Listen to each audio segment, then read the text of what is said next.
Hello, and welcome back to another pen talk. Thanks for tuning in. Today we're going to look at, surprise, two Chinese pens, but these have a little bit of a different nib design. These were sent to me by Bobby in some of the orders that I placed, so we'll show you what I can find, whether these pens interest you when we get towards the end of the video. But they're both metal pens. They're both black and gold.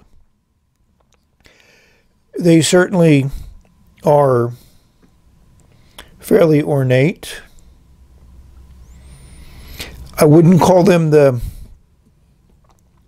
best made pens I've ever had. Yeah, it's kind of hard to get things to focus properly with, I got LED light. I got a very dull, cloudy day, so there's not much going on. I couldn't get this to translate, so we're just going to have to figure out what it means. And there's something written at the top of the clip, VCL maybe.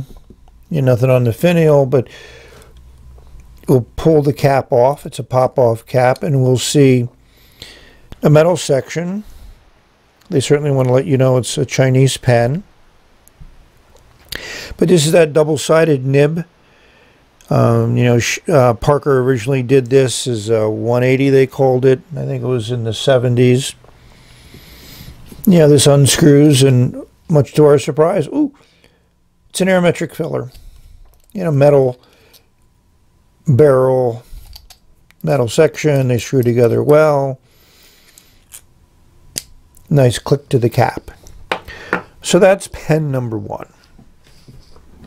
Here's pen number two, which, as I mentioned, shares a lot in common, black and gold. There's already a little flaw there in the enamel over the metal. It has a similar type of gold finial here at the top of the cap, matching design at the bottom of the barrel. Yeah, this is not a pen design that I would consider attractive. That's, not even acquired taste in my book. But when we pull off the cap, we'll see a very unique nib. The section and nib are integrated into one. Pilot made one of these in the 70s. Parker tried to make one out of titanium. The Pilot one is quite collectible.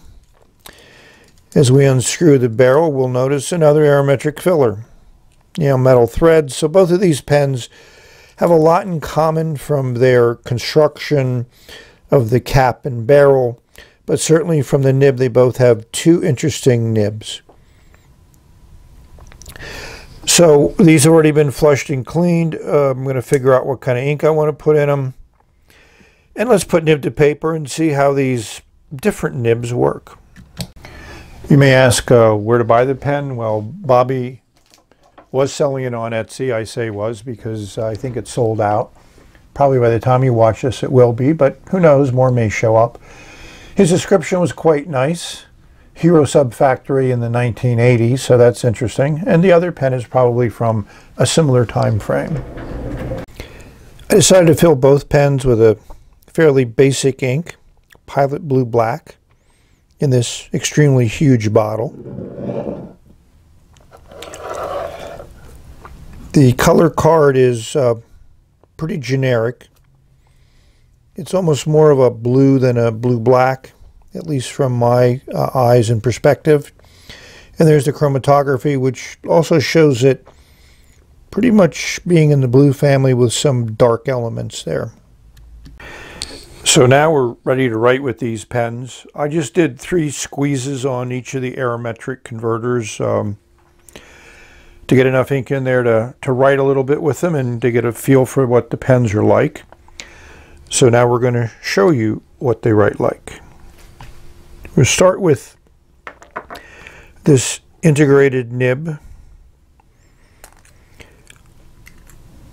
The cap kind of posts. It's a light pen. Will give you those weights. It's also a small pen. The metal section, you can feel it. It's a little cold. You can hold it anywhere. That's always nice.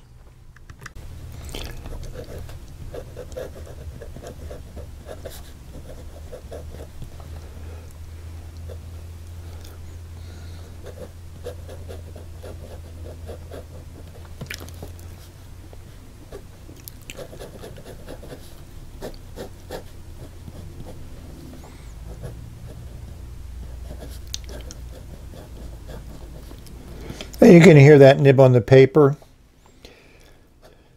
I mean, it writes, not a pen that I'm going to keep inked up. It doesn't require any pressure, but I'm just not a fan of a thin metal section like this. I mean, it's definitely an interesting design, no question about that. But to me, it's form over function. And doesn't float my boat. So if I was going to rate this pen,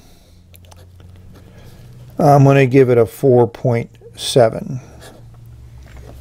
That's just, you know, the only thing going for it is this unique nib. Other than that, it's pretty generic and small and all metal and not exactly a design that appeals to me in any aspect. You know, I feel over time a lot of this gold and black is going to chip away or peel off, so it doesn't have a real longevity to it. So let's look at pen number 2. You know, similar design, and when you look at the bottom of the cap, you might say, sorry, bottom of the barrel, you might say, ah, that looks like it should post, but much to my amazement, it doesn't. There's nothing inside the cap that's going to catch the back of the barrel, so not postable. This is a double-sided nib. So one of the sides is plain, the other one says China. So we're going to write with a plain side first.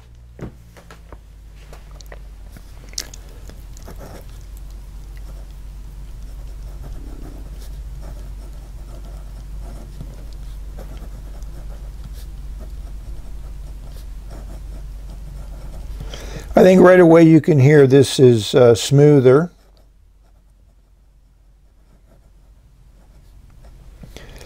And that is definitely an extra fine line. It's a consistent writer.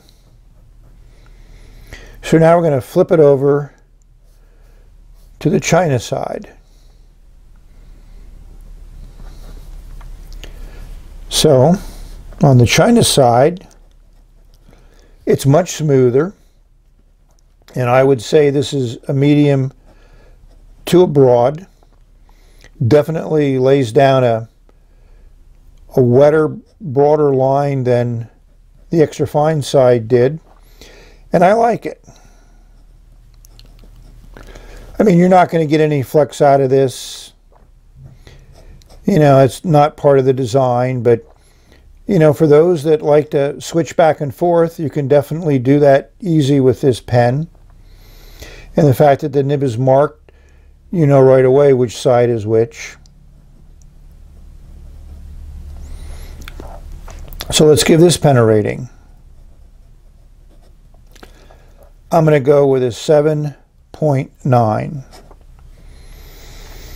So the nib is fine. I really, this is the first double-sided nib that's really worked as advertised. So I give him kudos for that. But it's a thin metal black pen.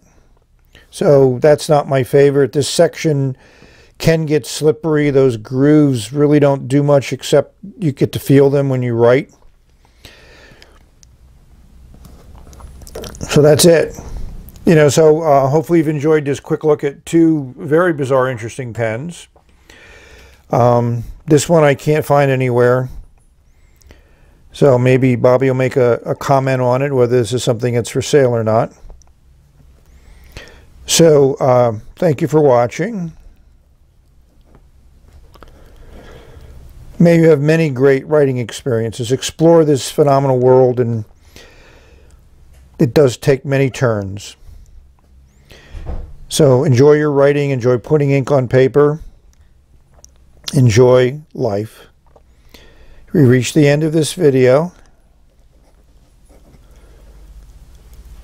Until the next time, bye for now. Nice double-sided nib.